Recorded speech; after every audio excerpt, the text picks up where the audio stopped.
Okay, another day, another bullshit.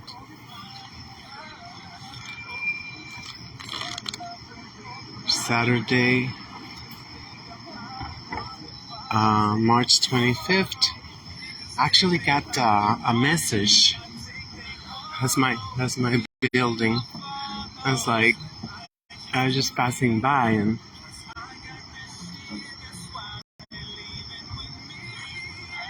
and it's so weird, how we see things one day and then another day we see them something different, and I think it's got also to do with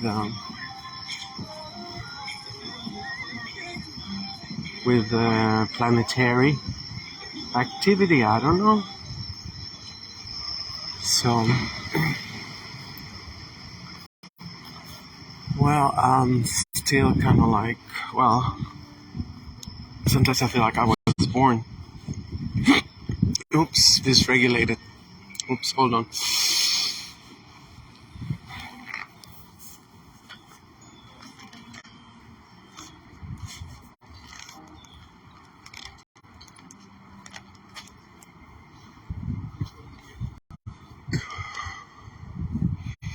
I don't want to get the hiccups. That's how you know they're small hats. They don't do Saturdays quiet. Supposedly I only had like 2 hours.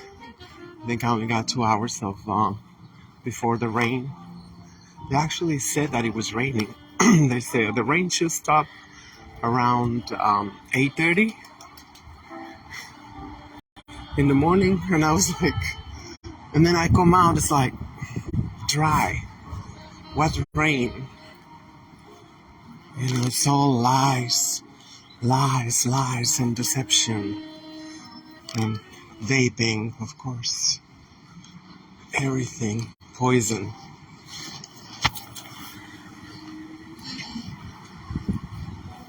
So I started looking for something last night.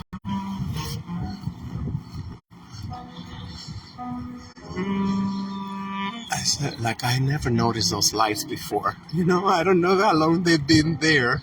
Today is kind of like a weird day because I never noticed the lights hanging. The strings. Huh. Why am I noticing shit I never noticed? Anyway, so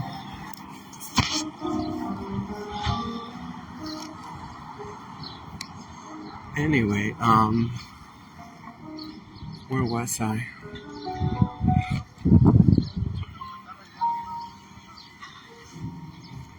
That's not like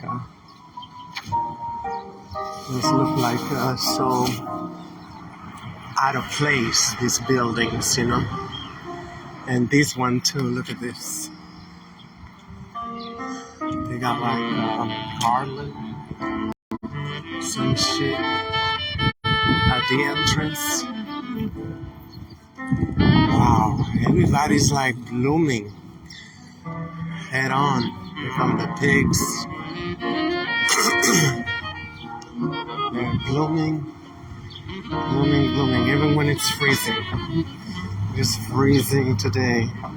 Supposedly tomorrow it's gonna go back to 60. That I'm not. I know I have talked to several people who I definitely think this up and down, this kind of weather seesaw is intentional. I don't know, it's always crappy weather over here. I'm like so like every year I'm like, why are people still here? This lousy weather. Check you out, greeny.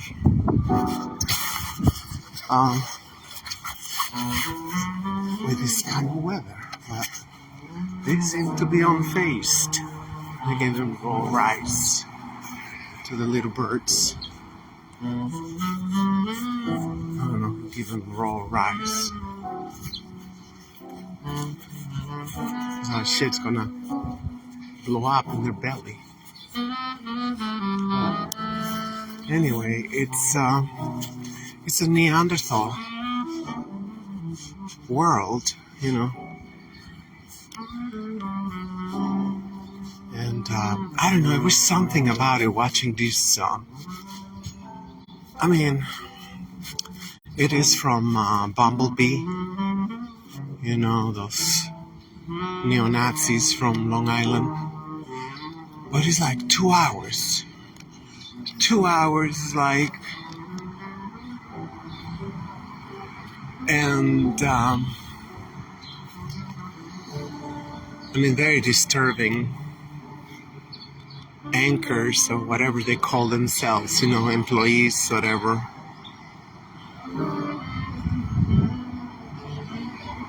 You know, they had, it was so much, it was like, you know, sometimes you watch a video, like, you know, oh, like,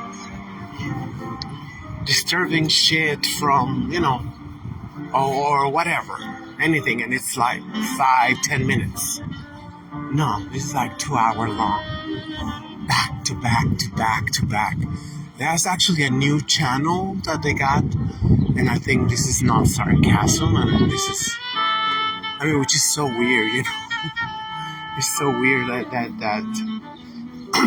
they get sarcasm. I mean, that's how they're known for. That's how they're known for, as always, you know. Why don't I have the right to do and say whatever the hell I want, you know? I mean, I don't even follow any of that, but I heard I supposedly got in trouble a few times. I don't know from doing what. It's like kind of like the Onion and all that crackery. I'm like, who got time for that shit, you know? I mean, it is supposed to be funny, it's supposed to be hilarious, I don't know. Like, but this channel, I guess it's not. It was like facts, you know, like, I mean, sound bites, you know, but they got video, I mean, not video, I mean, I guess video, I don't know. Pictures, I mean, there was no video. Well, actually, there was, actually. I have seen Victorian porn, you know. I was thinking, you know, one time, you know, I met this cracker. It was a very wealthy family. But, you know, they all kind of have died or something. It's a different account.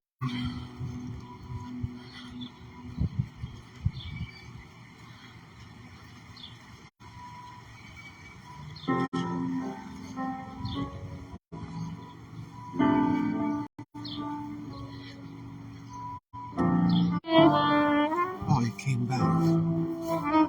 The fuck? This thing is not.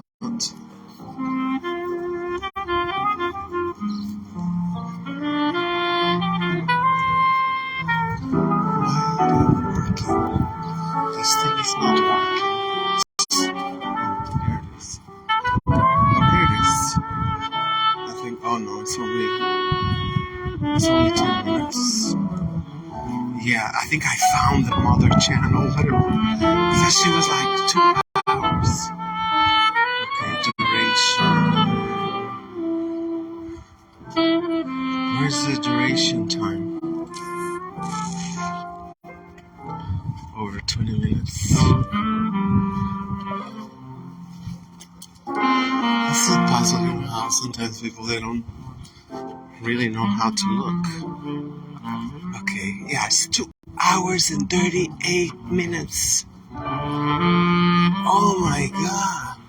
I think this is just like I say, like for them. And from there it's like archive or something, you know? Where should I go? Oh my god, there's nobody. Ain't nobody, booty. Number 10, the cholera belt. This is just so silly to me. While the Victorian era seems like a long time ago, it's really only like 3 to 4 people ago. So, yeah, your grandparents or maybe even your great-grandparents could have experienced a life like this.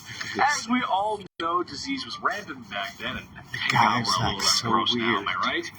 Well, cholera was quite the tummy bug going around back then, causing upset stomach, indigestion, and the Oregon Trail's favorite, diarrhea. Ooh, no thanks.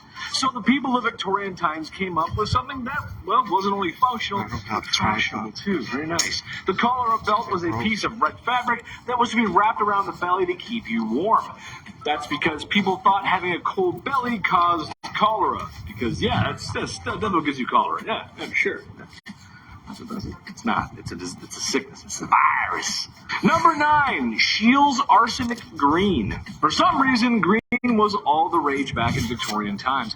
I'm not sure why. I'm personally not a fan of green, but except the green screen. You love that. You guys can't see that, but I love the green screen. I have to wait. I'm gonna stay right here because there's people. Maybe I should just go upstairs. I should just.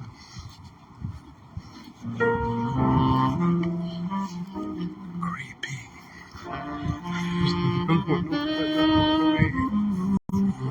I didn't want to go up. I'm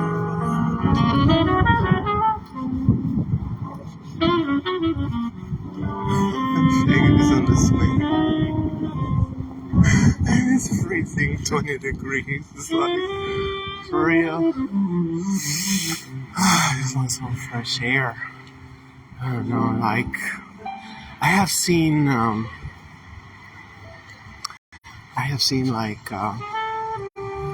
that's another thing I'm remembering. There's even the last one I think I saw. These are crackers. What's it called? The desert farming with whatever, Jack and Jill. I don't know. It's like Off the Great Desert Farming, whatever. That's the name of the channel. So he was documenting for a while, all the shit that he was, that he had been for years having medical conditions. And I got my glasses and I didn't see there was people over there. Anyway, I gotta get my glove. And I forgot, what it was. Gay guys are so weird. What the fuck is he doing? Oh my god. It's like, I'm the only one who feels the cold for real. They're all like pretending it's great or something. Oh my god.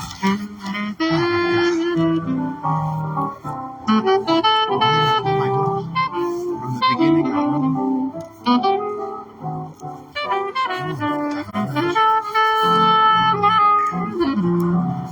Especially when you're holding something weird and you're holding something, I don't know what that is.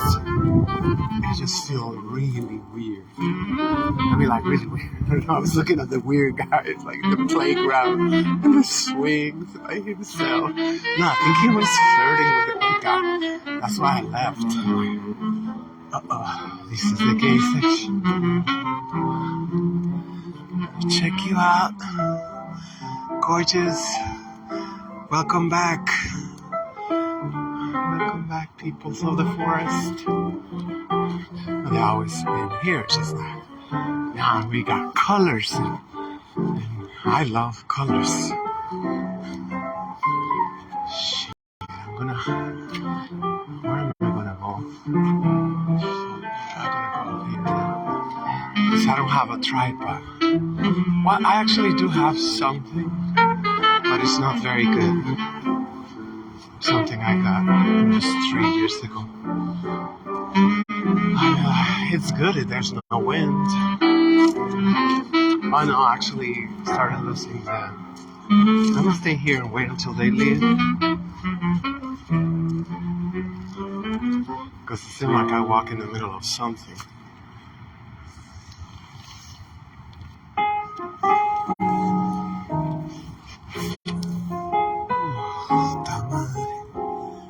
My hand is like... Oh wait, let me see, there's a crack. There's this crack. This could be a tripod.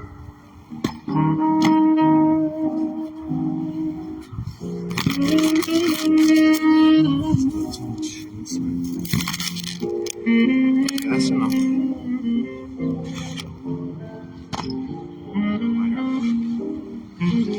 So,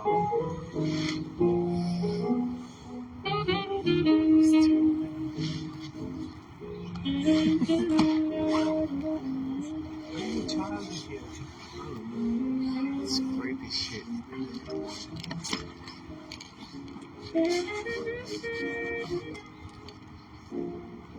Oh, yeah. Well, let's listen to the audio. It's just like, it's gonna be audio. I mean, just a few. I mean, honestly, I don't have 2 hours. 2 hours and 40 minutes almost. And you see the parallels. It's the same shit. I mean, I was born in 65, so there was still a lot of madness going around like that, you know? You know what I'm saying? I mean, like, really radical. But anyway, listen. I think it's When I was a paint mixer, sometimes people would bring up the wildest colors for me to mix, and they weren't for art projects, they were for walls. So weird, but I digress. There was a common color back then called Scheele's green. It was made in a lab by a spooky, scary Swedish guy named Scheele. Go figure. This color was used in everything: dresses, fabric, paint, you name it. The trouble is, it was a compound of copper and arsenic. Therefore, it was toxic and caused a lot of harm. It also had links to cancer. For example, when Napoleon was banished to St. Helena, the walls of the house he was staying in were painted with shades of Scheele. Eee, that's not good. Pretty sure he died of stomach cancer, too, so there's a connection there. Number 8, beetle dresses. Like I said, the green color was really in at the time, and there were other ways of achieving such a gorgeous glow besides using Scheele paint. Similar to how Cleopatra made her eyeliner, some dresses in Victorian times were made with pieces of beetle. Ugh. I'm sure there are some folks out there who probably don't mind that, but for the rest of us that don't care for Halloween or My Chemical Romance and Tales from the Keeper, hard pass. Basically, any beetle or colorful bug that wings, or I guess caprices, was worth keeping was prepared and sewn into fabric. The finished product doesn't look like it came from creepy crawlies. It actually looks kind of good, to be honest. Mind you, this is a time when a lot of things were still done by hand, so there's a little bit of love in each beetle you stick. What is this? But what is this? It's like, to me, I always go like, you know, what is this? Oh, this is the trailer. This is trailer trash, and you know, got so much money. You know what they call, you know, they like to call it now, nouveau rich. So that's what they like to call it. Let me get this one, see if I can. Oh my god, that's scary. And like I said, it's a crack house. Where did it all come from? I don't know. I guess they just decided to have an hour. That's kind of nice. Mom helped out with that one. That was nice. Number 7, wearing black for weeks. Losing a family member is tough. Life can get hard. In Victorian times, passing away was a big deal. There was usually a big funeral, flowers, tears, everything, the whole works. The crazy part is, you were expected to wear black or mourning clothes, as they were called, thought to be an outward expression of one's emotions and feelings. However, it's not like that one funeral of the distant uncle you had, where as soon as you got home, you ripped off your suit and hopped on Call of Duty to see what your friends are doing. Oh, on the contrary, my ninja diffusing friends, because in Victorian times, your search and destroy matches would require you to wear those black mourning clothes for a long time. Sometimes even weeks and months on end. Queen Victoria wore hers for years after her husband passed, and it was odd to see her in anything but black. That's a weird story. That's crazy. Number 6, aniline dye. In 1856, William Henry Perkin was trying to create an anti-malaria drug using aniline. After all, the British were spending an awful lot of time in foreign nations doing as the British do and needed a cure to keep doing what they do. Well, he did not find a cure for malaria, but he did discover it makes a very lovely dye that makes deep reds, purples, and black. You need that for the funerals. Naturally, this picked up a lot of steam and began to be used in everything from socks to shoe polish. Yeah, I know, right? Trouble is, once people got enough exposure to the clothing with aniline dye, their skin would go red, itchy, inflamed, and was known for causing really bad headaches. That's because it would absorb to the Jeez, man, you're really chomping at the skin and poison their blood. That sounds pretty. Gosh, I don't want that. Number 5, Gym Day. Believe it or not, there were around 200 gyms all across Europe during Victorian times. Dudes were getting shredded. Why not? They're like, hey, we don't have dinner, but might as well just work out. These gyms weren't bright, they weren't open, they weren't well ventilated, motivating, safe, none of those things that you need today. No, Victorian gyms were reserved for the upper class. Yes, of course, grab your pocket watch and your blazer, Ezekiel. We're doing some bench pressing today, I guess. Yeah, grab your monocle, for sure, you're gonna need that. These machines also, they were not ideal to work out. They were designed as antiques first, rather than, their fitness purpose and safety purpose also. Like, half these look like saw traps. There's no way I'm gonna be bending my arm around any of these Victorian devices. Even the machines today at the gym, I'm like, no way, no thank you.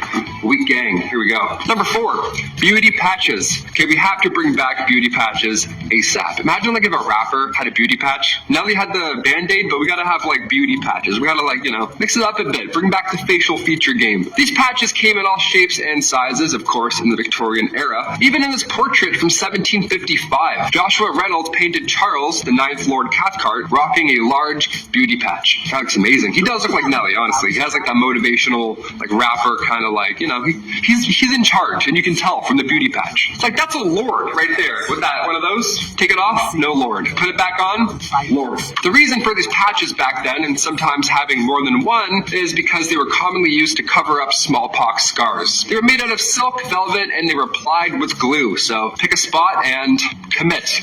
It's going to be there all day. These patches were dark black and they were meant to make your pale skin pop. Of course, pale skin back then made everyone faint. Pale skin and long shoes. Everyone was losing their minds. The position of these patches could also determine your political allegiance. How funny is that? Historian Joseph Addison took note of these positions when he observed 2 parties from the 1800s. Now, one party had patches on the right side and the other had the opposite. It's pretty amazing. It's a pretty easy way to flip jerseys, right? The other team starts winning. You're like, you know what? Check it out. Now I'm on this side. Prove it. Number 3, chimney sweep. Terrible jobs. Here we go. I remember when I was younger, I had to sweep the chimney in the house, and I loved it. I thought it was cool. I thought it was like a little safety, secret room. I don't know. It wasn't safe at all, actually. It was just a dirty room. Had a little broom, too. I always loved using that little broom. Little tiny sweeps, one at a time, little tiny bag to go along with it, so gentle. This was a terrible job to have in Victorian London, obviously. Chimney sweeps were famously young as well. I can't say anything else there, but these guys were young lads. History is horrible. Maybe that's why I was doing it, right? Because I could fit inside of the thing. That makes sense. 1840 was a good year, all things considered. A law was passed that made it illegal for anybody under the age of 21 to climb in and clean a chimney. I was 18 cleaning my chimney. I had no idea. I could have used this great law and got out of the whole chore. Shame. Number 2, Jack the Ripper. Unidentified to this day. Who is he? How did he get away with it? And also, when are we going to see a Netflix documentary on this guy? We have everybody else in this multiverse of killers.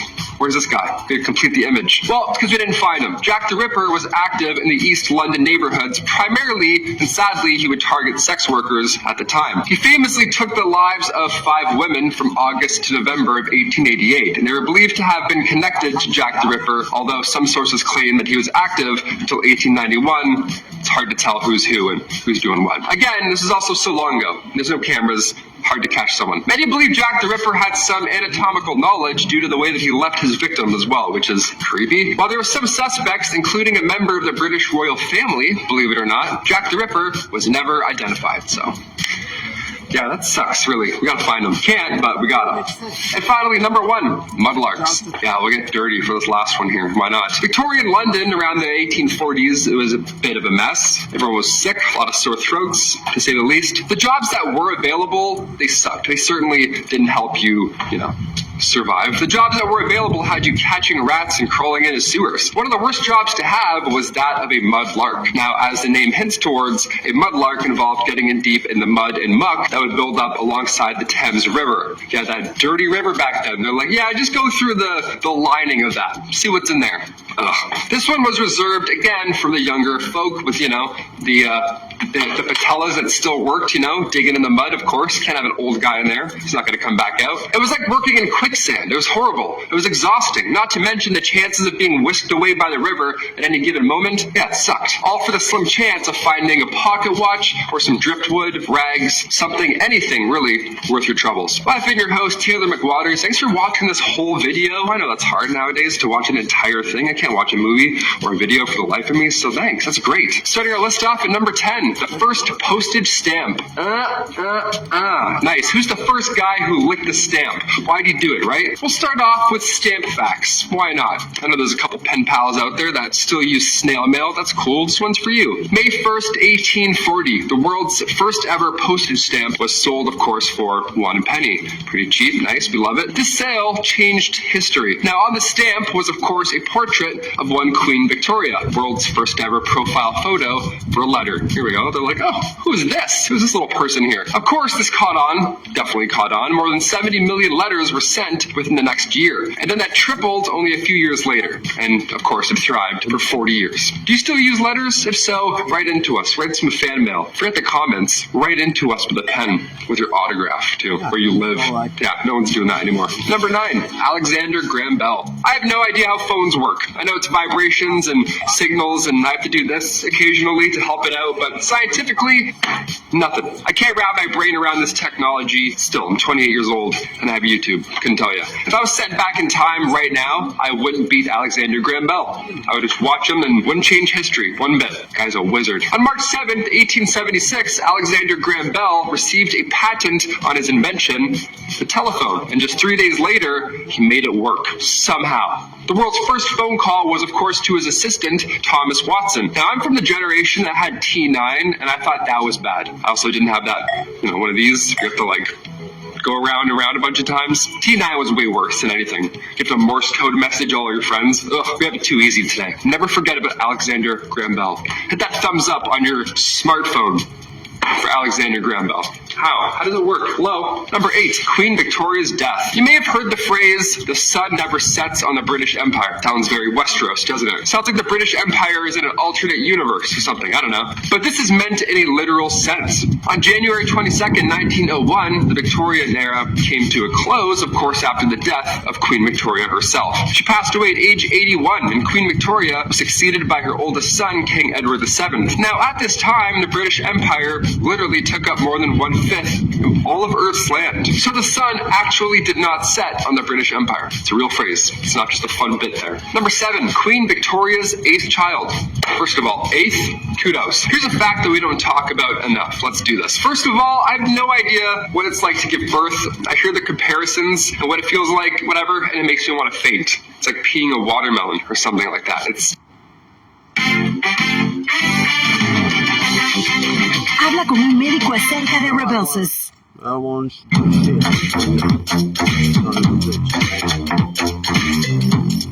I'm going to faint just talking about it. The fact that you can endure this pain is beyond me. And the fact that you want to as well, kudos. Now imagine being the queen and having the public, everybody, talk smack about you and how you decide to give birth for the 8th time. Yeah, April 7th, 1853, Queen Victoria decided to use chloroform as an anesthetic delivery. Now everybody at this point that, wasn't a scientist, they were sure to voice their opinions on the matter. It was a huge controversy, although this act directly spread the awareness of this medical advancement. I mean, yeah, it sounds, they're like, yeah, don't do that.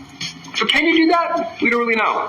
We're eating bread. Number 6, grave bells. Oh, this one gives me chills. Here we go. In the late 1700s, cholera, bacterial infections, and anything and everything was spreading. It was not an ideal time, wasn't very safe. Many were biting the bullet at this time, sadly, of course, being gravely ill. But with this came a dark trend, the safety coffin. Yeah, just a backup coffin. These coffins, Lord forbid you are buried alive, these safety coffins would allow the dead to rise again. Nice, like it's Michael Jackson's Thriller. They would just come out and be like, oh, guess who's back? Back in the Thames, here we go. All these coffins have extra comfort on the inside and a wire. This wire ran through the coffin and then attached to a bell on the outside, on the ground floor. So if a passerby heard it, well, I would know something's up. Folks would get creative with their safety coffins. I mean, they'd personalize it. Like, for example, a man named Robert Robinson from Manchester. He passed in 1791, but instructed his family and watchmen to open this special door that would reveal a layer of glass. So that's real haunting to find. Hey, come look at Grandpa. Yeah, he looks good, eh? Patent number 81,437. It was actually granted to Franz Fester in 1868, and it was an improved burial case. Just a glass case with someone who may or may not be alive inside. 50-50. It had an air inlet, a ladder, and of course, a bell. The description of the patent says, if too weak to ascend by the ladder, they can ring the bell, giving the desired alarm for help and thus save themselves from premature death by being buried alive. So now I ask you, if you're walking in a graveyard and you heard a bell ringing, would you just start digging and be like, I think I heard something. I don't know. Let's just disrupt this skeleton. Number 5, zinc chlorine coats. This one's bad, man, but it was stopped before it became a trend, thank God. Picture this, it's Victorian London and you're but a humble city servant. Your job is to clean the streets. One night it begins to rain, as it is known to do in England. Here it rains there a lot, I don't know. And the city provides these humble men with coats that have a zinc chloride layer in the fabric. It was supposed to protect against rain and wetness and whatnot. A lot of chemistry in this video, but some might already guess that this was a bad idea. Zinc chloride is not only corrosive, but water soluble. So, after a shift in the rain, a lot of these men came back with really nasty chemical burns. And no, they didn't have emergency showers like in Heisenberg's RV. They didn't have that, or your high school chemistry class. It was really bad. They stopped it immediately, because that's really bad. Number 4, asbestos fabrics. Crystal like this, he'll remember these. Picture this, it's 2004. It's Saturday afternoon, and your dad just got finished watching an episode of Trucks. Nice. And now you have control over the TV remote. Saturday morning cartoons, here we come. I used to love the Kirby Show. He's one of my favorites. Love that guy. But just before you change the channel, there's a commercial with an old man who looks very concerned. And he says, have you been affected by mesothelioma and or because of exposure to asbestos? Then you may be qualified for compensation. I believe it went something like that. Maybe I should call Saul Goodman. Where's he when you need him? All jokes aside, those commercials were not joking. They weren't joking around at all because it's been known asbestos was very harmful for a long time. So yeah, it was pretty bad. Victorian times were no different. Mostly used in things to protect from heat or fire, and while it did do the job somewhat, it was very harmful for the lungs. And like the old man says in the commercial, it could be cancerous, hence mesothelioma. I said it right there. I said it the first time when I was impersonating him, and now I can't say it. Mesothelioma. There it is, mesothelioma. Number 3, radium makeup. Okay, sure. I'll give you that radiation and radioactive materials were pretty much being discovered and barely understood for the time. Okay, sure. It was new. Look at Madame Curie. Tragic story there. So when the very interesting radium was discovered, it got thrown into everything because, yeah, why not? Radium makeup, radium watches, you name it, radium was in it. While at first exposure to radium, you'd be fine, not too much to worry about. However, after years of direct physical contact on the skin, yikes, there's going to be a problem. It's radioactive. It's the reason why you shouldn't get too many x-rays. Not that it's radium, I'm just saying radiation in general is not good for you. Not much to explain in this one except it was used in manufacturing in women's makeup, and they used it, and I'm sorry, that's just rough. Number 2, mercury hats. Mercury was nothing new in the medical field in Victorian times. It had been used in ancient China for a long time before that. And yes, it was poisonous. It was harmful to you. However, in Victorian times, some hats included mercury in their production process. Now, why is that so bad? Well, because mercury makes you go insane. Hence why they called it Mad Hatter's disease. I could not think of a worse name for a disease. Now, not that it's a fashion point, but this was also readily used for treating syphilis at the time. So something that's readily available for the public and health would wind up in closed production. It makes sense. If there's a lot of it, sure, it makes a lot of sense. But it makes people go crazy. Sorry, who's talking to me? What? No, I'm just kidding. Joke. Number 1, cellulose nitrate. This one's crazy.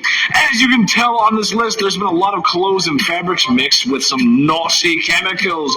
Naughty. Of course, this is years before OSHA or WMS, so probably wouldn't happen today. However, this one takes the cake. When cotton, or a cotton-like product, is introduced to nitric acid, it forms cellulose nitrate, which is also known as flash cotton. Not because it takes its shirt off at an edgy concert, but because I cannot stress this enough, how unstable and flammable it really is. Even the slightest heat source can set it off. There's even stories of people spontaneously combusting after being exposed to items made with such. The lights in the studio, they probably set it off. That's how sensitive it is. That's pretty crazy.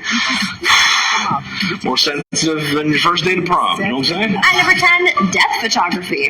Has anyone out there looked at really old photos and had that eerie thought that everyone in that photo is dead now? I have. I know it sounds kind of weird, but it's just something that comes to mind sometimes. Back in the Victorian era, though, they really had that thought because death photography became a trend at the time. Back then, people were dropping like flies. They dealt with a lot of illnesses like measles, scarlet fever, diphtheria, rubella, typhus, and cholera. Death was all around them, but with the rise of photography, this became a new way of keeping a memento of their loved one who passed away.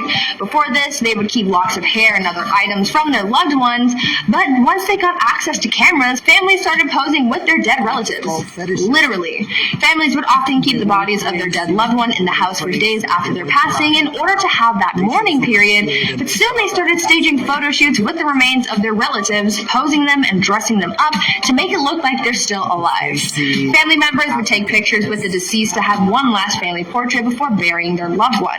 It's kind of heartwarming in a way, but also really creepy. At number 9, emigration. During the Victorian era, there was unfortunately a lot of orphan children living in the streets of London. It became a pretty big problem because of the sheer amount of young people without homes or families. It was estimated that around 30,000 children were living on the streets in London in 1869. Soon a program was put into place to try and solve this issue, and people started rounding up these orphan kids and shipping them off elsewhere to work in some of the British colonies. Many of the kids who were shipped off ended up working as farmhands or as domestic servants. Though many children were shipped off to places like New Zealand and Australia, the majority of them went to Canada. About 80,000 of them, actually. They were sent away with hopes that they would be able to live better lives, but unfortunately for many of those kids, they didn't end up having any better luck. The new 2023 GMC Sierra AT4X is compared to when they lived on the streets. This practice ended up becoming pretty controversial, as you can imagine. Before we carry on talking about the strange things that happened in the Victorian era, why not take a moment to leave a like on this video if you're enjoying it so far, and while you're at it, consider subscribing to the channel to see more videos like this one. At number 8, mental health. Back in the Victorian era, the study of the human brain and psyche was still relatively new, so no one really knew what was going on up in people's noggins. Mental asylums started to pop up, and people started getting diagnosed with mental problems, even if the diagnosis wasn't accurate. The 3 labels that a patient could fall under were the manic, the melancholic, and those with dementia. The symptoms for those big 3 labels often varied, and people were admitted to asylums for some pretty messed up reasons. There was a list of common causes for mental illness that people referred to back then, and it included things like, quote, laziness, novel reading, superstition, an immoral life, and intemperance, as well as the act of self-pleasuring. For women, they could also be sent to asylums for some pretty ridiculous reasons, like imaginary female trouble, hysteria, rumor of husband murder, and even fits of desertion of husband. I am so glad things have changed since then. At number 7, grave robber. When you think of jobs back in the Victorian era, you might think of things like chimney sweeps and lawyers. But another relatively popular, though questionable profession was being a grave robber.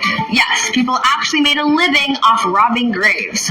As people studied medicine, they needed cadavers to practice on, but there was a law saying that only the bodies of those who had been executed for a crime could be used as a cadaver, and since the laws changed to include less and less crimes having death penalties, soon people started running out of cadavers to practice on, and this gave way to the boom in the grave robbing industry. People could make a pretty penny for snatching bodies from cemeteries and selling them to medical professionals and students. Fresher bodies went for more money, and the grave robbers not only made money off the sale of the cadaver, but they also charged a fee, so they ended up with a little extra cash in their pockets. Eventually, the grave robbing business became such a big problem that cemeteries started installing watchtowers and guards to prevent people from getting away with the dead. At number 6, beauty. I've talked about this before in some past videos, but the Victorian era was famous for its strange beauty practices, so I just had to include it on this list. You're probably familiar with the makeup from the Victorian era. Women often painted their faces white to look as pale as possible, but even though they believed it made them look beautiful, it also did a lot of harm to their health. The white face paint that women would use was lead-based, and as we all by now, lead makes you dead. But this white lead paint isn't the only thing that harmed people's skin. Women would also wash their faces with ammonia to make their skin look paler. At night, women would rub opium on their faces, and if they were really dedicated to the beauty regime, they would also ingest arsenic. They were literally poisoning themselves in the name of beauty. Women would also use mercury on their eyebrows and eyelashes, and would use lemon juice or belladonna in their eyes, which could cause blindness in some people. Once again, I'm glad things have changed. At number 5, no divorce. Nowadays, divorce is quite common. All you have to do is sign a paper and you're done. But back in the Victorian era, before the Matrimonial Causes Act of 1857 allowed divorce, people had to find different ways of getting rid of their spouses. After all, just because there was no divorce doesn't mean that everyone was happy in their marriages. It turns out that in order to solve their problems and get rid of their spouse, people would just sell their wives, either in public or in private sales. Most of the time, a man would take his wife to the town square and just sell her off to a new man. According to some records, some women had the power to veto a sale, and sometimes it was for cash. Though I think the cheapest that a wife was ever sold for was a pint of beer. This wasn't necessarily bad for the woman, because if she was sold to someone else, things could sometimes work out, and she could live a better life with a better spouse. And if she didn't, then she would just get sold again and get to try her luck with a new man. At number 4, food additives. These days, people are becoming more and more concerned with artificial additives in their food. All natural, organic, pesticide, and hormone-free food is becoming more and more popular, but back in the Victorian era, people were putting all kinds of additives in their noms, and a lot of it was really, really bad for you. Like, we're talking deadly. Chalk and alum were often added to bread dough to make it whiter, and sometimes pipe clay, plaster of Paris, or sawdust was added to the mix as well. Red lead was sometimes added to cheese, lead was added to cider, mustard, wine, sugars, and candies, copper sulfates were used in preserving fruits, jams, and wine, mercury was used in candies, and even ice cream was made using a water and chalk mixture. All of these unsafe ingredients are actually what prompted the food safety industry, because no matter what's going on, you shouldn't be eating lead, chalk, and mercury. At number 3, corpse medicine. Now earlier I mentioned the whole grave robber industry and how that really took off during the Victorian era, but now let's talk about how they used corpses in their medicine. Back then, some people believed that consuming certain parts of the human body could cure their ailments. I know, gross, right? One of the more popular medicines back then was a mixture made with human skull and chocolate, and it was believed to cure apoplexy. Back in the Victorian era, medical texts were published describing what parts of the human body could be used to treat specific ailments. One text described mixing the skull of a young woman with treacle to treat epilepsy. Another text says that you could treat paralysis with a candle made of human fat. Apparently, executioners were linked to this type of medicine, as they would, execute someone and then use the remains to become a doctor and treat people's illnesses. Imagine Grey's Anatomy, but with Victorian medicine. Sounds like an interesting thing to watch, but also probably not to experience. At number 2, mummies. Speaking of dead people, though, people from the Victorian era were oddly fascinated with mummies. I mean, I can understand the fascination to a certain extent because they're old and cool, but of course, these people just had to be extra weird and take that obsession with mummies to heights that they didn't need to be. People used ground up mummies to make paint, Pieces of mummies were sold in jars, and they were even used in advertising. One candy shop put a mummy on display in a store, claiming that it was the daughter of a pharaoh who saved baby Moses. I mean, that's weird, right? I understand that this was all happening as archaeologists were starting to uncover lost treasures and secrets from Egypt, but I mean, a mummy in a candy shop seems a little much. And finally, at number 1, baby farmers. Now, for what I believe is probably the most disturbing thing from the Victorian era, baby farmers. Basically, this was an industry of women who would take unwanted babies and either take care of them, give them to new parents, or unfortunately have them disposed of. One famous case of the darker side of baby farmers comes from a woman named Amelia Dyer. She was known to have charged women a lot of money to take their babies off their hands, but unfortunately the children wouldn't survive Amelia's care. It is believed that Amelia was responsible for the passings of hundreds of babies, making her one of the biggest monsters of the Victorian era. Number 10, no calling, no gifts. This is a time in history when men were told to be gentlemen and women told to be ladies. Naturally, that came with some weird social practices. For instance, women were discouraged from accepting gifts from men. Personally, I like to give my girlfriend flowers and chocolate. I'm a classic guy, what can I say? Can't go wrong with that.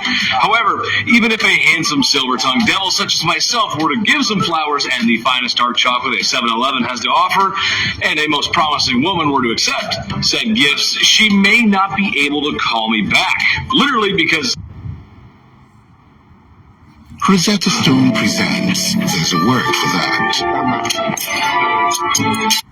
the phone isn't exactly a thing yet, and also because that's something else women were just discouraged from doing. Call on a man? No way, Jose. Even if he is super nice and waiting for a genuine response. One etiquette guidebook from 1882 called any woman who calls on a man ill-bred and positively improper to do so. I like when people give me flowers and chocolate. Maybe call me sometimes. I'm a little lonely. Number 9, act like a lady. How dare ladies do anything unladylike? Oh, said every man ever in the Victorian era. This is a time in history when ladies gotta be ladylike. That means makeup, corsets, and don't you dare do anything masculine. Oh, that's me angry. This is still a time when food isn't the greatest either, so imagine if you got an upset tummy at the dinner table. Happens to me a lot. You've got a handsome prince that your parents have arranged for you to marry. When you go to greet him, you do it with a simple gesture, as kneeling to curtsy could turn your linens a certain shade of embarrassment that 1800 stain cleaning technology could never wash away. You poop yourself. Where's Billy Mays when you need him, right? How dare women do such things as go number 2, or even worse, break wind? Oh, the nerve. Just the way it went, folks. I don't make the rules. Number 8, charged with love.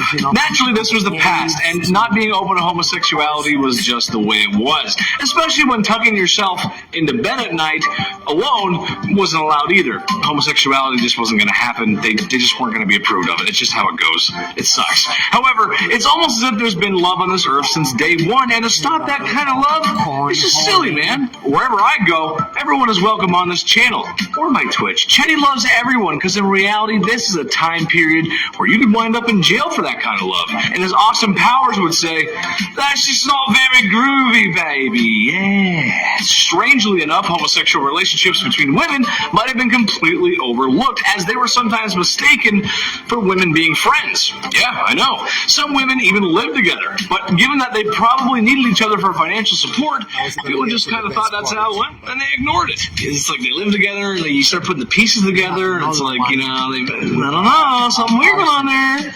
But love everybody. Come on, be nice. Number 7, a good thing. If I'm talking about medieval times, there's a good chance I'm going to bring up the super not cool, not fun, do not condone or support the behavior. Alright, so. Yep. Finally, they was accurate. It's 10 minutes to 10. They say at 10 o'clock started the rain. So I'm like, I gotta go. So they finally was accurate. What is going on? Why so many crap? It's just crazy. Must be like a holiday or some shit. Yeah.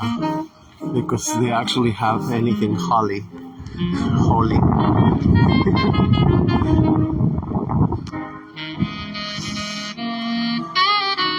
Oh, don't tell me now it stopped. No.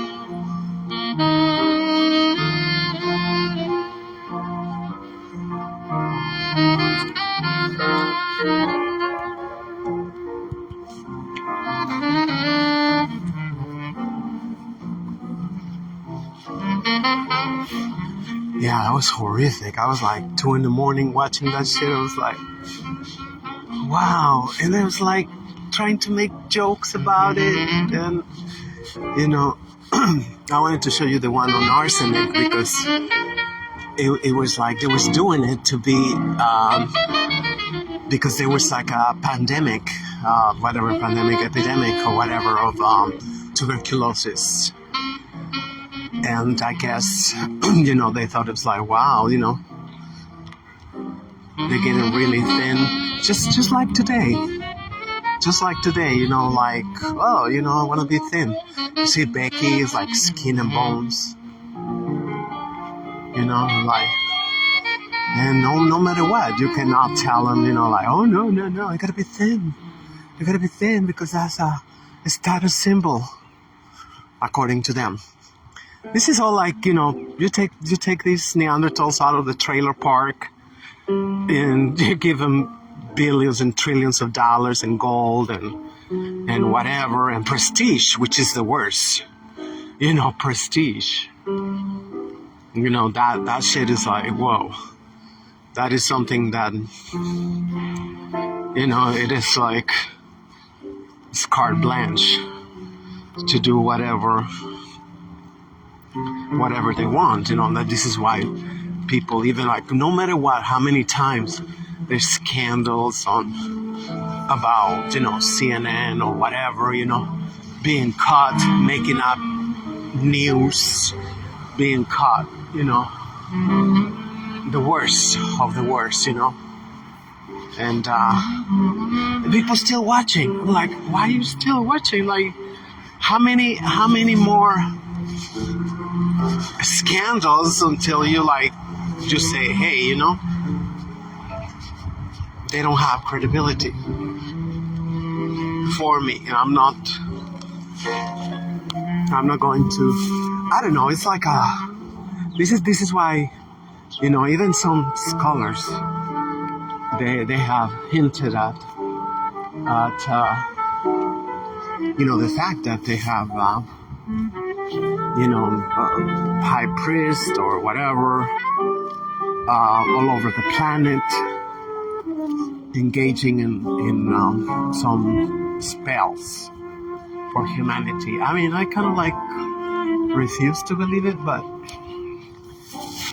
it's just like, how is like,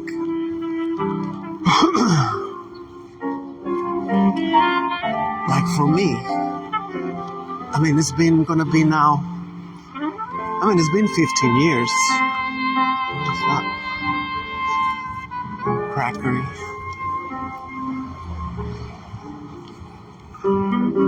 Yeah, it's been more than 15 years and I started like, okay, this shit is not adding up.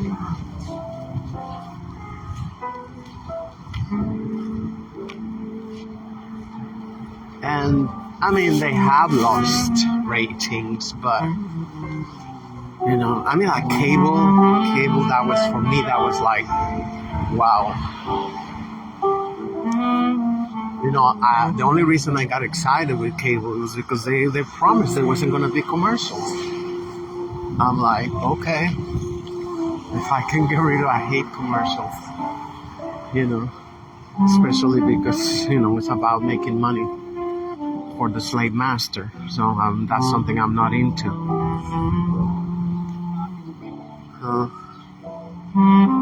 But I think that's kind of how it started. You know, how shamelessly, how easily they just lie.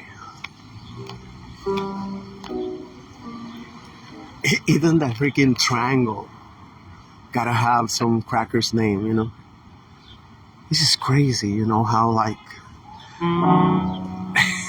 You know, when they made up all those movies about the moon landing, whatever. It's like, you know, I think we all remember, you know, how they put that blood spangled banner, supposedly, you know. Supposedly they put it over there, you know. I mean, people believe in movies.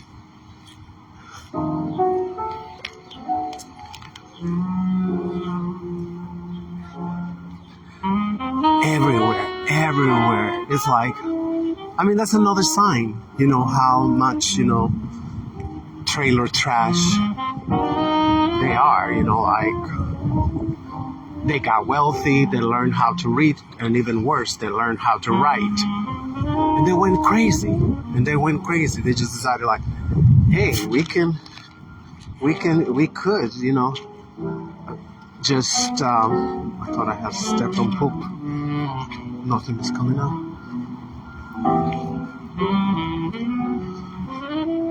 Look at that sign. I love the sign of Bank of America with triple K. All washed out.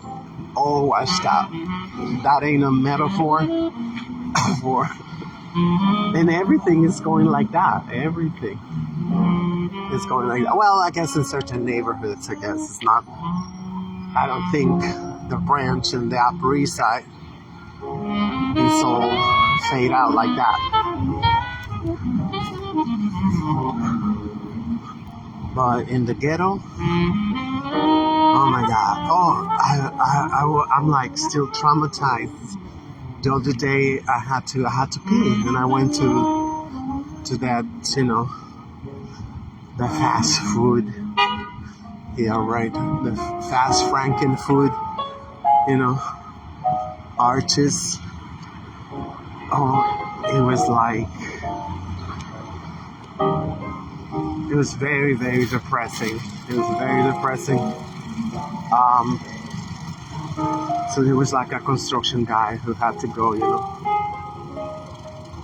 So he went and got the key, you know, to get the worker to open it up. So when she came in with the key, I said, can you open the other one, please? It's like saying, no, just that one. Just like that. You know, imagine you're working over there and you tell people, like, hey, you know, we are so damn ghetto that we only got one bathroom. So, you know, I waited for him to come out. And then, of course, you know, the church ladies started arriving. Oh my God, their face was so traumatic, you know. It was like they all look so bitter. And they all had like the same uniform, you know, like the shopping cart with the, you know, and I mean, it was like they look like shit. Yeah, just like it was like they all look like shit, and like, and so the guy came out, and I went, and finally I was able to pee, and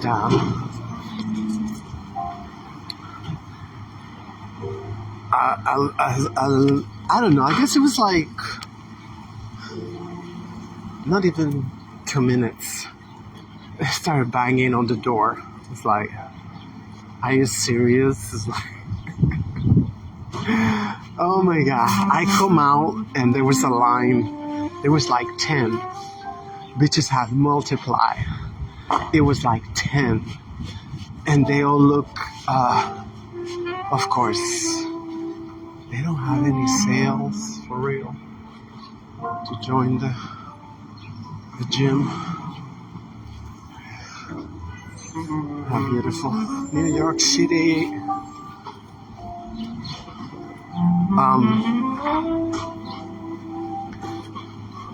So one of them, you know, she had like a really, really bad dye job. Supposedly she was supposed to be, oh my god, I give them tickets. She was supposed to be blonde or something. She looked more like green. And she was the one who was banging the door. She was the one who was banging the door. Unbelievable.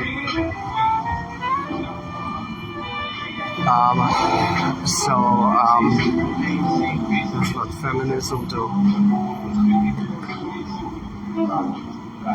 She said, I'm going in because I gotta go. She was like, and the other ones did not say anything. It was waiting. It was like, oh, okay. I was like, I don't know. It was just been popping in my head. You know, that experience. You know, the last time I went, you know, I had to wait, you know, for something. They told me to come back in 10 minutes. Not 10 minutes, it was like more like half an hour. So I went in there, the one on 207th Street, and all the furniture was broken. You know, I mean, all ripped, you know. It was bad. It was bad, you know, like, you were like, damn, and they,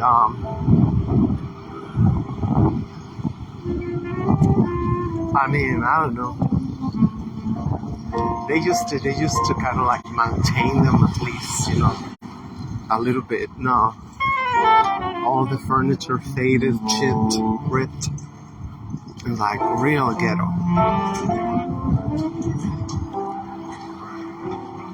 It's like I kind of have not realized, you know, how. I mean, they've always been awful, those places, but now it's just like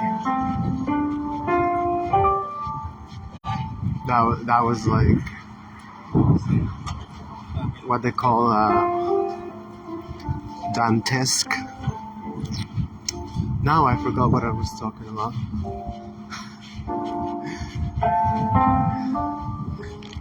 What is that? Does that look like video games or something like that?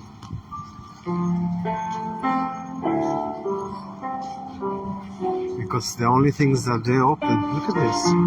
How can the freaking pharmacy open the door? Look at it.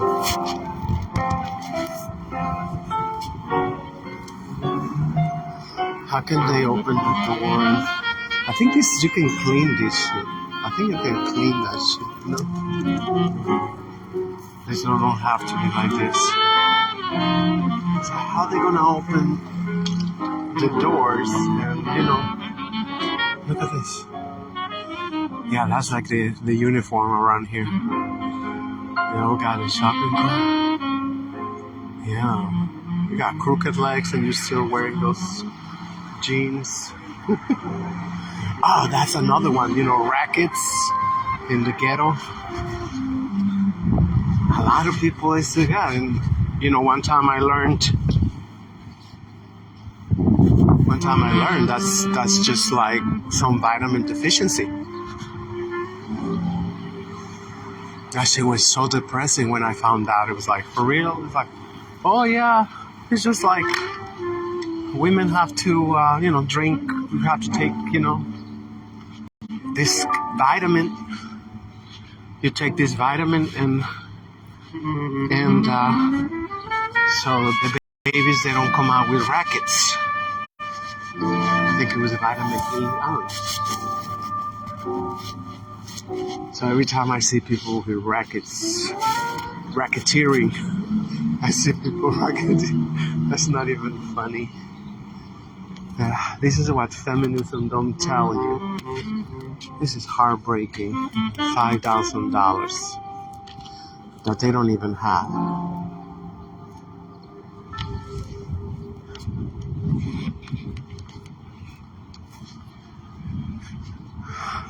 And I mean, I just feel like it's a one-sided thing because, you know, when I was trying to organize, you know, that wasted 10 years of my life, you know. I was thinking like, well, we gotta also tell them, that, shut your mouth. Don't say anything. Get out. I told him you gotta live to tell. You gotta live to tell, not, to become an statistic. Do not become an statistic, And everybody was looking at me like, this bitch is crazy. Like, why is it all going like that? I don't know if I filmed that. Did you see their faces? Oh my god, like the Night of the Living Dead. It was like, and they're doing that for their family. It's not like, like they are housekeepers of, oh, excuse me. Now it's home attendant. Now you gotta say home attendant. Oh, they're opening this shit over here too. I hate this place. Everything tastes like shit. It's so expensive.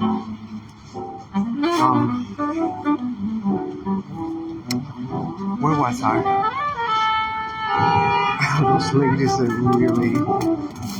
really got me. Like I was like, what is that? It's an army of ratchets. I mean, at least they're taking care of their family. They still go shop and they're like, I gotta give it to them, But, I want chips or not.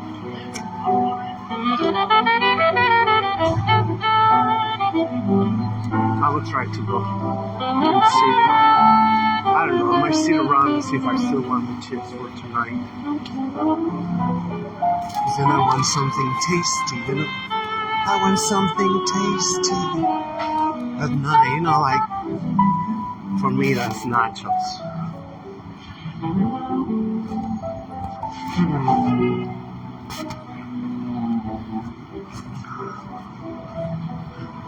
Yeah, that's another thing, When I was getting out of my house, it was like,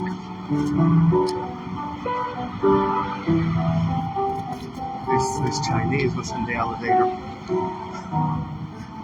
muscled up. I was like, for real? Still doing that? And they haven't, see how aggressive they are? Aggressive motherfucker.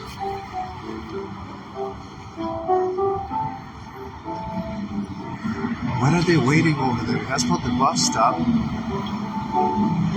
Is that a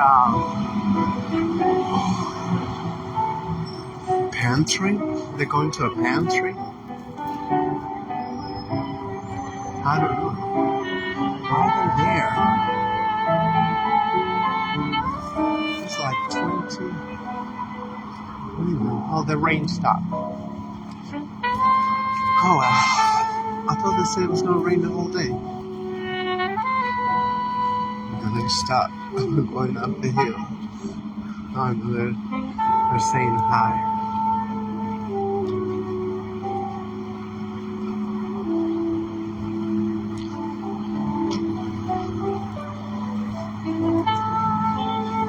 So,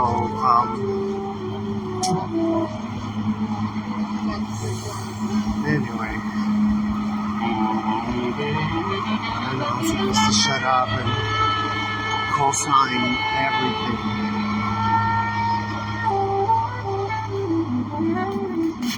That's another thing, is like, he is like skin and bones.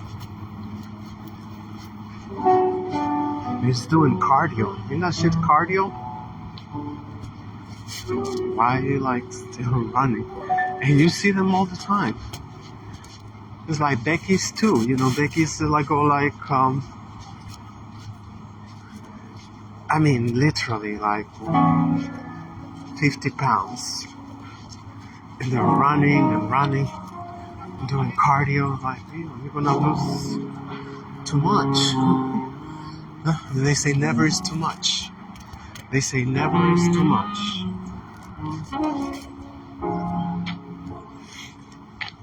He's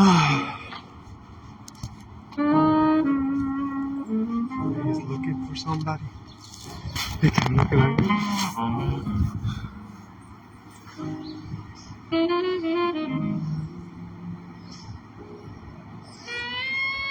Yeah, everybody's going right now to do their shopping. Oh, they're coming from there. Oh, that's shitty harvest. That's where they're coming from. The shitty ass harvest. What a beautiful name, right? Harvest. Shit is really wet. Whatever.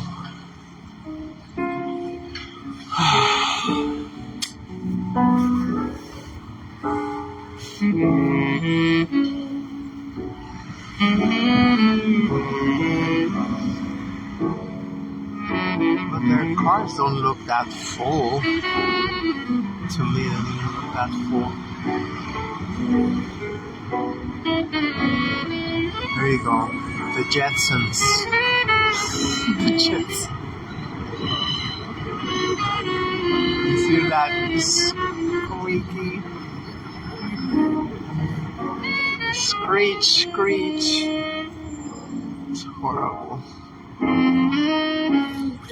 I pushed that car to garbage.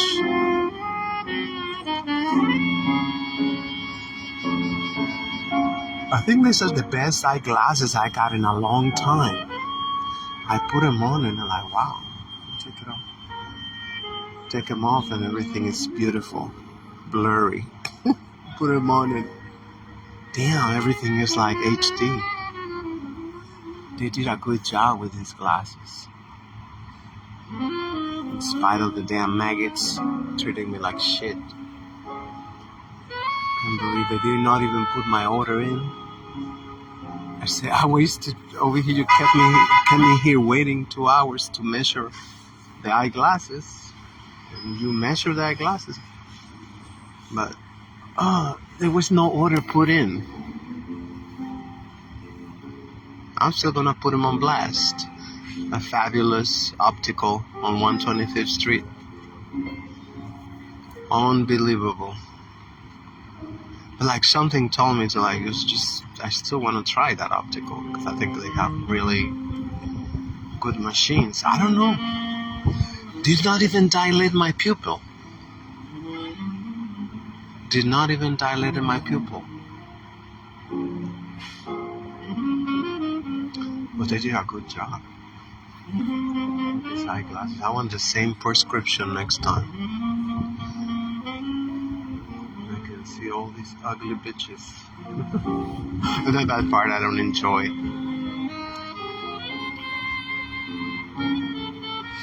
And you should have seen that maggot's face when I put on these eyeglasses.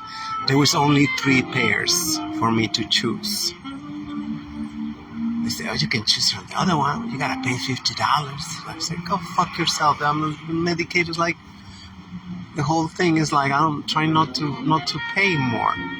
It's like they always, oh yeah, you want a better Obama phone? Yeah, pay $50. It's like, what the fuck?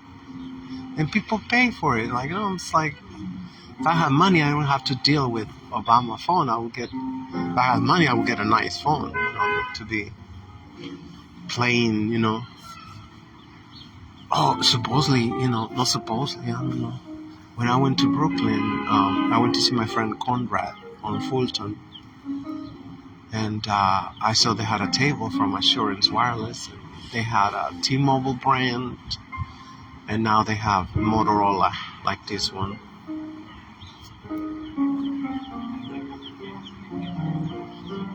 So I don't know what I gotta do to get one of those. I don't know what they gave me. Look at this. Why the Neanderthals are so outside?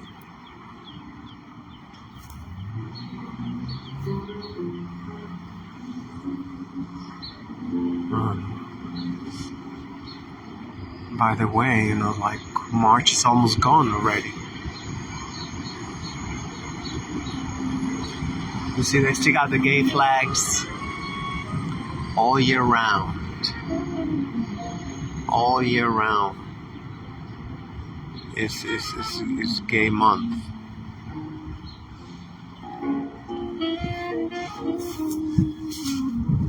Rescuing food for New York City. Robbing the hood. Robbing the hood. That's right. There they go.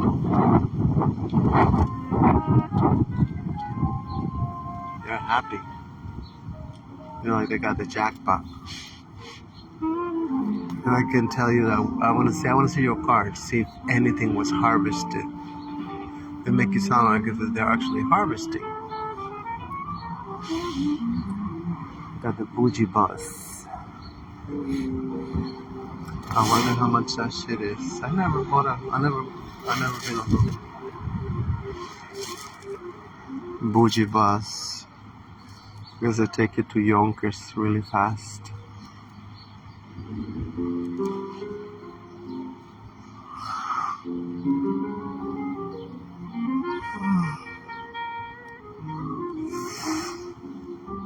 Tomorrow is supposed to be 60 degrees. I wanted to go to yoga, but number one, I feel like crap. Number two, they say it was going to be raining all day.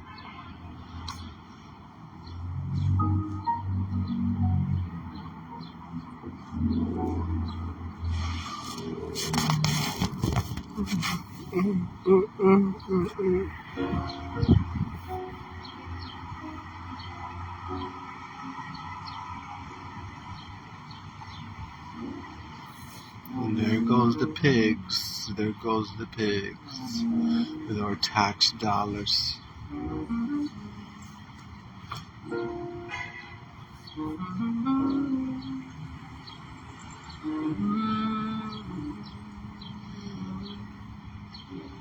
I mean, like, anybody want more proof that everything is being orchestrated? You know, like 70s and 80s. Well, I wasn't here, but they say it was really bad. But then again, you know, like, you can explain that one because of the, what's it called? The crack epidemic, all these hustles that was here. Even in 1994, when I bought my apartment, it was like, I mean, the streets was so crowded all the time. You know, the stores was jam-packed. You know, with tons of things. Anything you wanted to get it. And then they got the streets. I mean, the streets they had, you could find a lot of bootleg and stuff.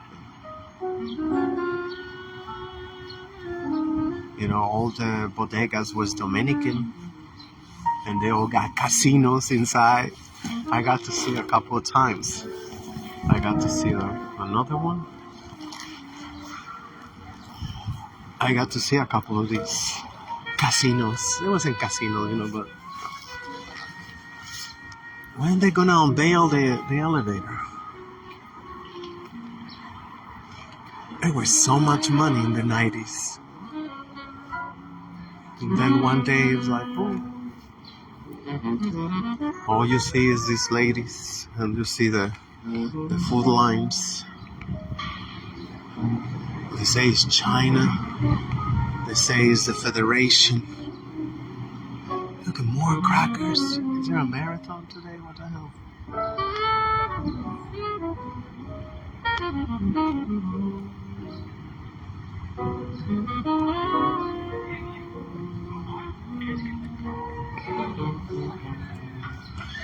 In 1 month, you can see the greenery already over there.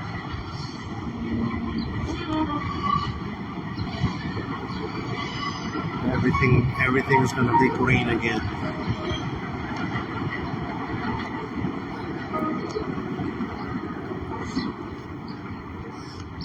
But for right now, shit, it's like, it is winter. Right now, it's winter.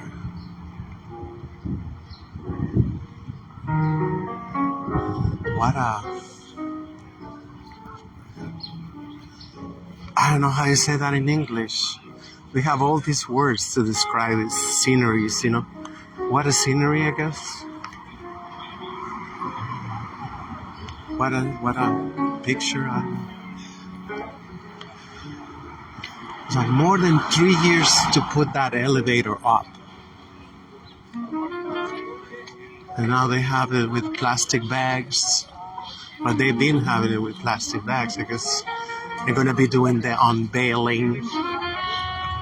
They're going to have television cameras to come and say, hey, you know, we done something.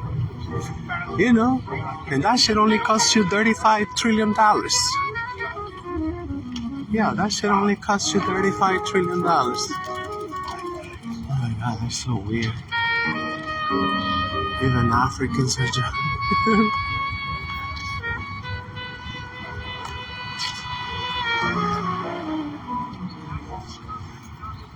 You know, they got this street and the other street locked up. I mean, like, because of the construction of the elevator. I still say that shit don't take 3 years to make.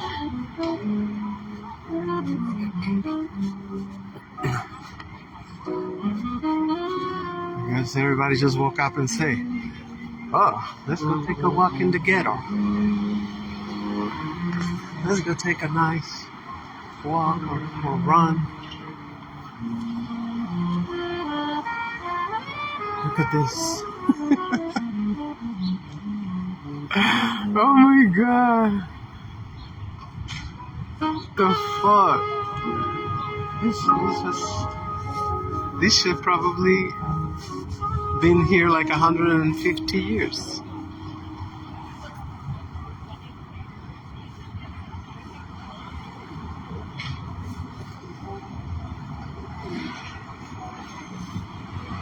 The whole concrete, it just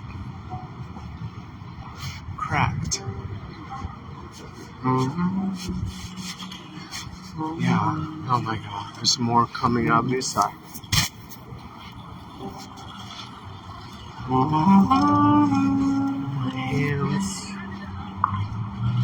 It's just like when you're holding something. I'm holding the right hand. Hopefully it will get warm up.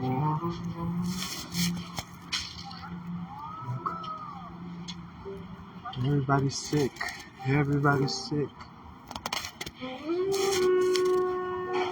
Look at that.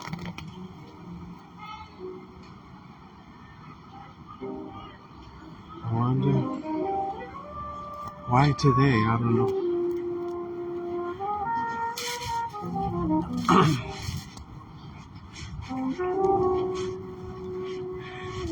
I mean, going back to the video,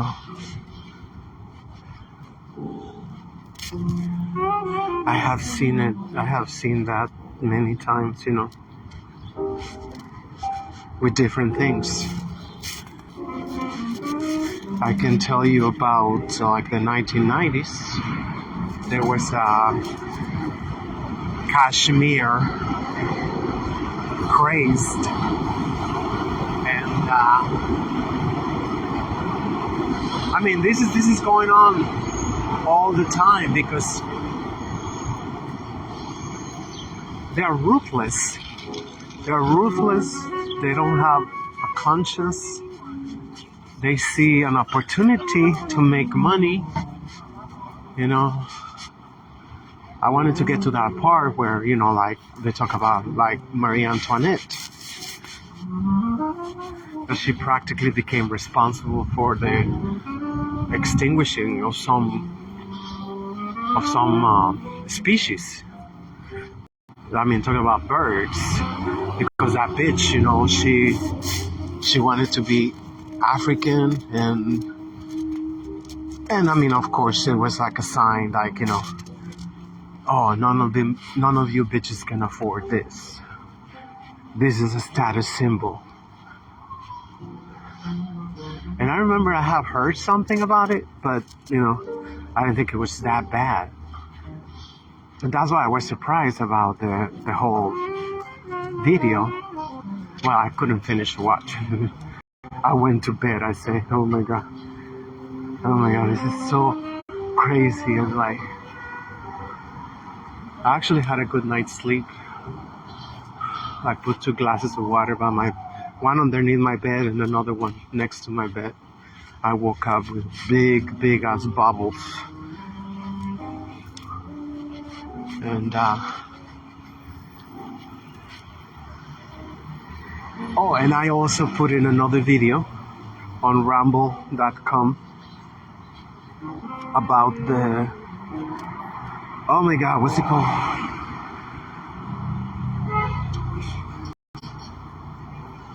Okay, so it was a documented case in Europe. Was it Denmark? Was it, I don't know if it was Denmark or, I don't know. It's a famous book, actually. So they put a lot of videos and stuff, I mean, a lot of pictures from the book and stuff, where they are narrating, and it's something very similar to what we just went through, that about the scamdemic.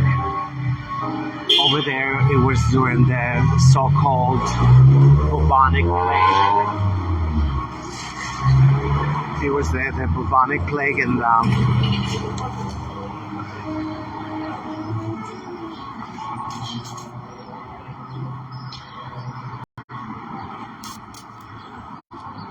and how the hospital,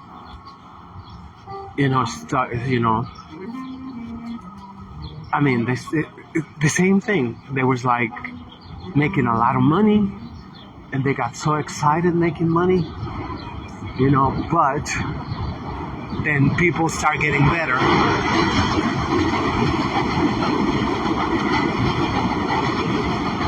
So they actually was going out at night.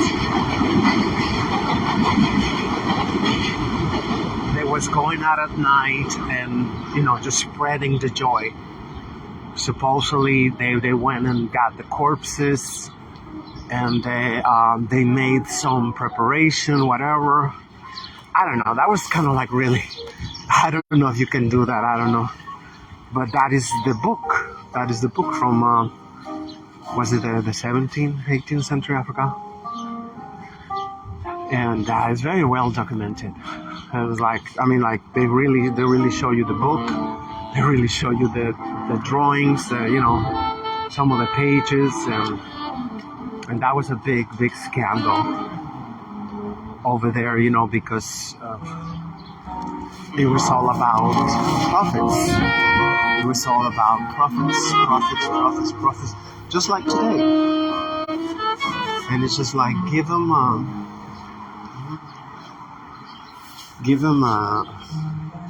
accept.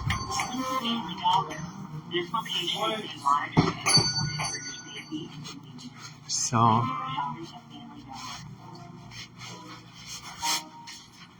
and that was not the only time, that was not the only. Let's say the devil never sleeps.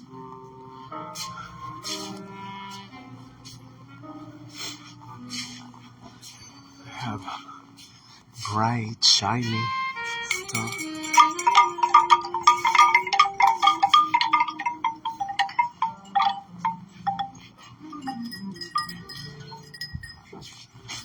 I bought a humongous wind chime. Oh my gosh. I think like 25 years ago. Unfortunately, that one's gonna stay.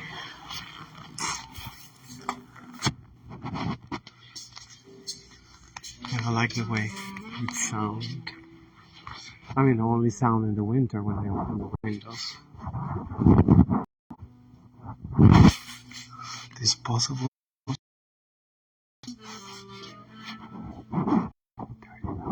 Oh, this one's very thin. Very nice. I see something on the street broken.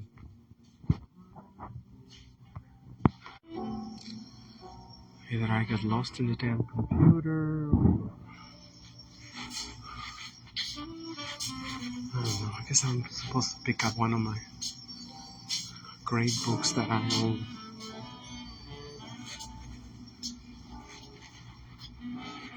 Trying not to.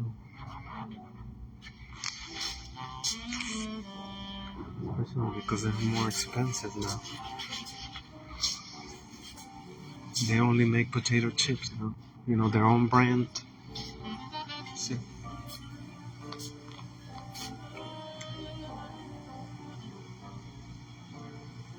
They used to be $2.25, and now they are $4.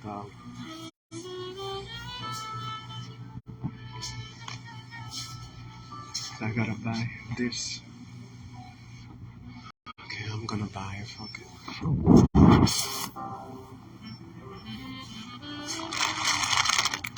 I know it's poison, right? But I don't know. I'm gonna pass. I know tonight I'm gonna be like, why don't I get some? Oh, the bag is too big too. They're not even interested in making, you know, smaller bags. No more corn chips.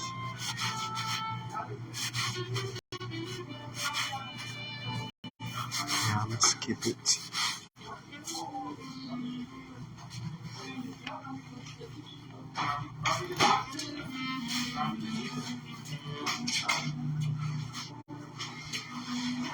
And it's the same thing at the Dollar Tree. No more nachos at the Dollar Tree.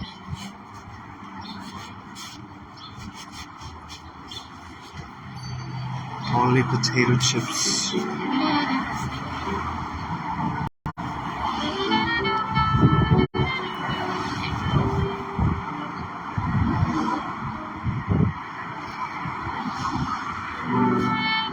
I mean, I like potato chips, but you know, heridas are even more poison.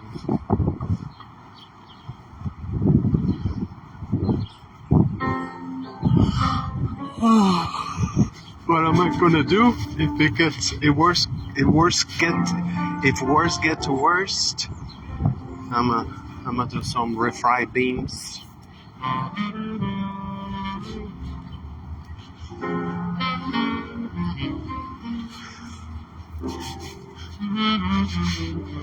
I admire so much all these children in the ghetto, so motivated. You know, they just keep going.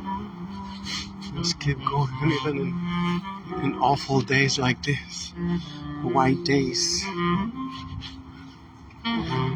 freezing, and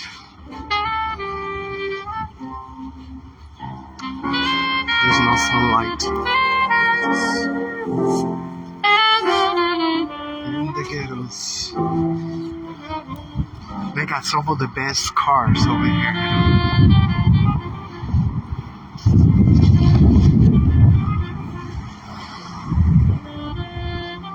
All I say, can we at least get rid of the Empire State? You know? I mean, like, why they still, well, I don't know. They still call this the Empire State. Empire of Doom. Empire of Misery.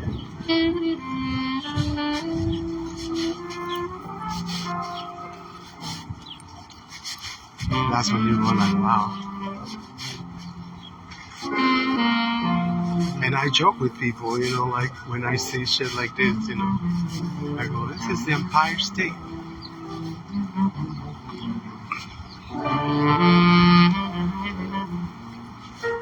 And people are like, well, so? Well, don't you see like how infuriating it is to call something as a ghetto, you know, the Empire State, the biggest ghetto there is.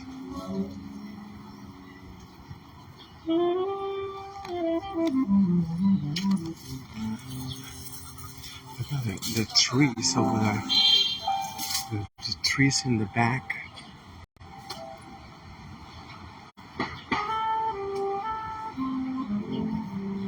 All the way in the back. Unbelievable. That's just like our brain cells, you know?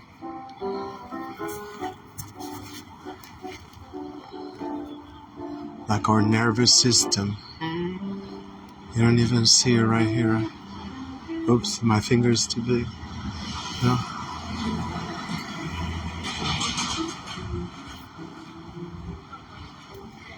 Unbelievable. Unbelievable, you know how magical our planet is, and we have turned it into, you know, a wasteland.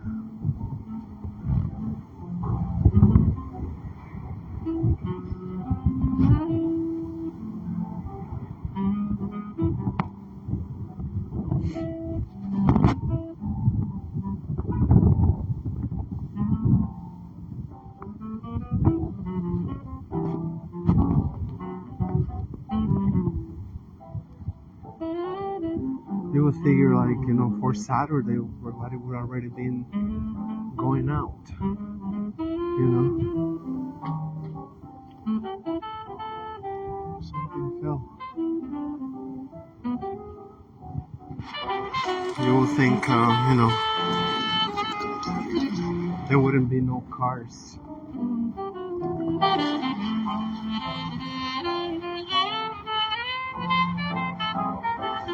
I guess I gotta work Saturday too. I would be if I had a car. It's like shit. Friday, get off from work and get the F out of New York City.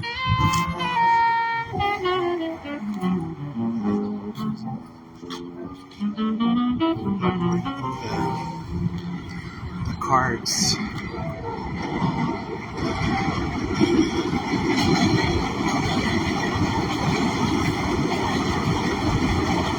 Anyway, go home, Brooke.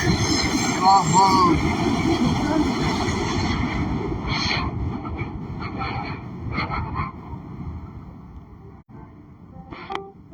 Go home, Brooke. To what? I don't even got my cats no more.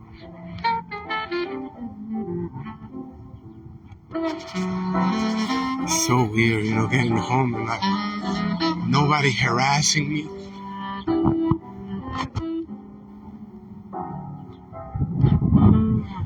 Got the bed all to myself.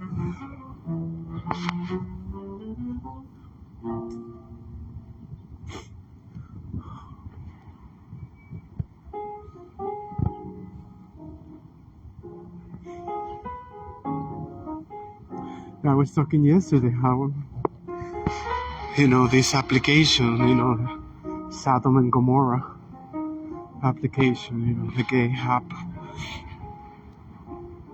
You know, I had blocked, you know, at least, you know, I don't know, 500, you know, like people I don't want to see, and like, you know, whatever, you know, supposedly, you know, I mean, that's the only thing I like the app, and you can block.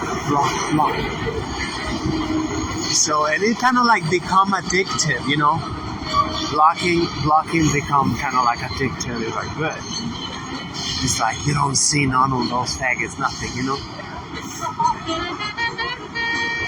So about like 4 or 5 days ago, they unblocked everybody.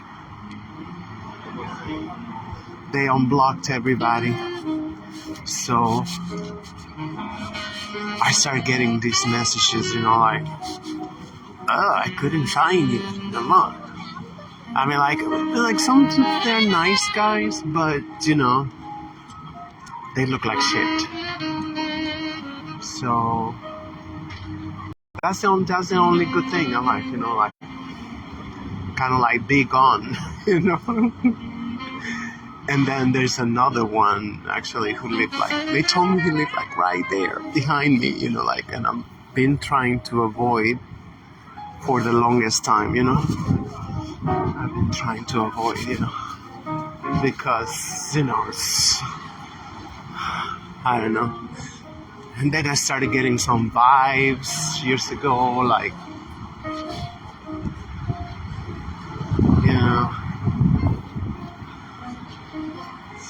and then, another guy who lived over here, I told me, oh, he was asking for you. Like, well, I don't want, what is that thing gotta ask for me? Like, it's very,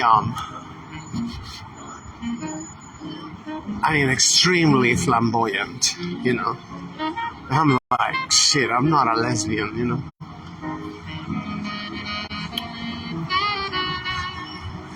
And boom, they went like, hi, honey. Like, it's like, that's how you talk. He wrote over there, damn, it's like, at first I thought it was like, well, he got another account, because some of them, they got like 3 accounts, and, they're like, they got their crystal meth account, they got their, their, when they want to play, supposedly, in their head, they want to play, manly, they want to play, and when they want to be themselves, just to be a biatch, right? So I thought that was what happened, and that was like, when I came back, because I'm supposed to be banned from life from this application, but that, I thought it's like, well, I can find them at home, nearby, and maybe, just maybe, they will let me. Oh, God, we parked too close. Maybe they will let me see, my kitty cats again, at least once before I go. I mean, well, finally they got something. Oh, yeah, but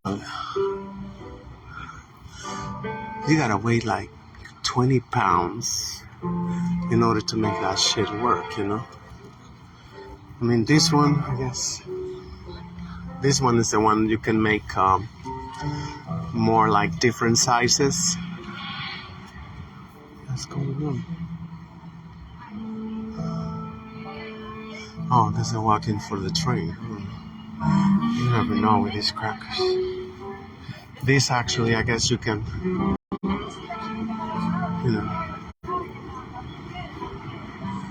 but this is all money laundering, especially all this block. This is my neighborhood, my street almost, some parallel street over here. This one opened up like a year ago. I never seen nobody inside, but I know they do those applications. People, they order invisible clients, so they place a delivery. Like this one, every other year they open with a new name. I mean, actually, that's a good thing, because for them, because they just go like, oops, file bankruptcy, and file bankruptcy, and they open again, and they shut down. I don't know.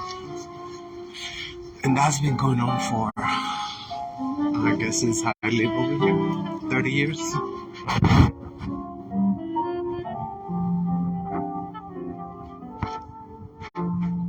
Oh yeah, this guy, and so I was like, oh, I just asked him, something. I mean, I don't want to disclose so much. I asked him, unrelated, something like business-wise, like, and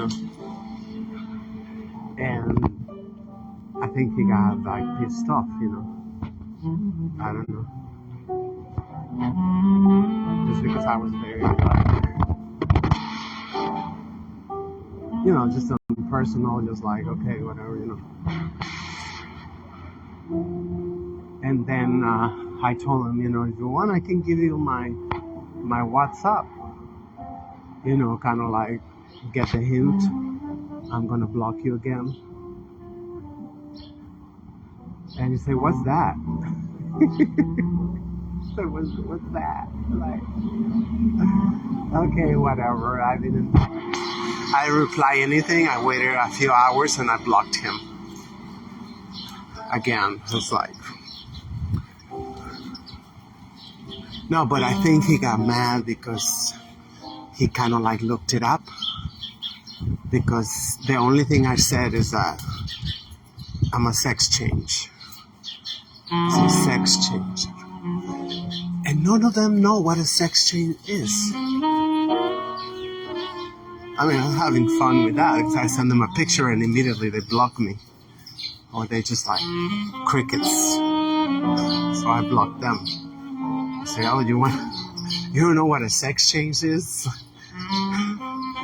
And it's like, oh yeah. Yes, allergic to anything that might look remotely like a vagina. I think that's what it was, because I thought that was very nasty to say, what's that? Like, oh, I remember I replied, oh, I think better yet, I'll send you my email. So I was like, you want to be a bitch? Just like, you picked the wrong bitch, And that was it. That was it. That's the only thing I like about that. But for how long? How long? I mean, that's harassment. That's harassment, like if I want to put a picture, they take 3 days to approve the damn picture. And, one time they did a close-up so nobody will see my cleavage. I mean, they do all these petty, like, as if I don't even know them, already, like, whatever. I think that's good, because that really shows, how miserable they are. I mean, if you get so upset by seeing somebody who's doing okay and is looking good, like, honestly, you're a sick bastard. I mean, what else can you say about that? And it's not like, hey, shit, we all got HIV, whatever, allegedly. We all, supposed to be a community, right, of the hips. The community of the hips. Where's my keys? Oh, no. No.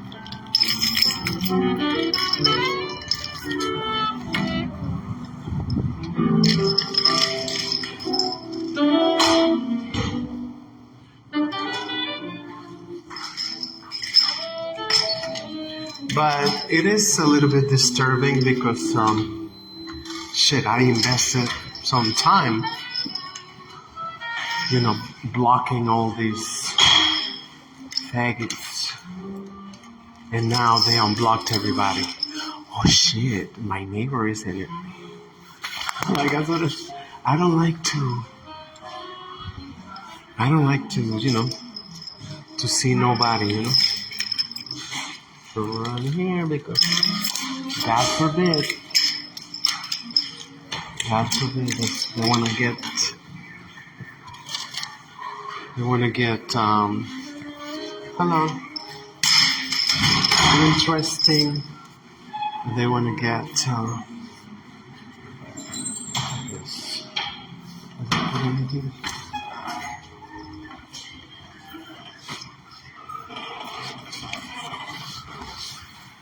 they don't put nothing good. It's a junkyard. Oh, this is on. Well, maybe this ones. I can do this ones. How do you get it out? Where's the cut to open this shit up?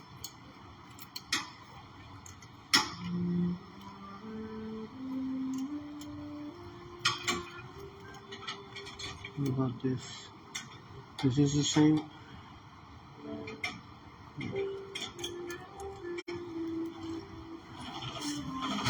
Brochecito. Yeah, it's really bad, you know. They should take this stuff out because it's been a long time. Look, why anybody gonna use a clock with our hands? And I know who left him there. I know who left him there. The crackers. Look, they didn't even ask about the cage for the packages. Of course it's too small. People, they shop over here like crazies. People shopping and shopping and shopping. So we should have got a bigger cage. Anyway, I gotta go because I know as soon as I get there, then I'm gonna feel like, gotta pee.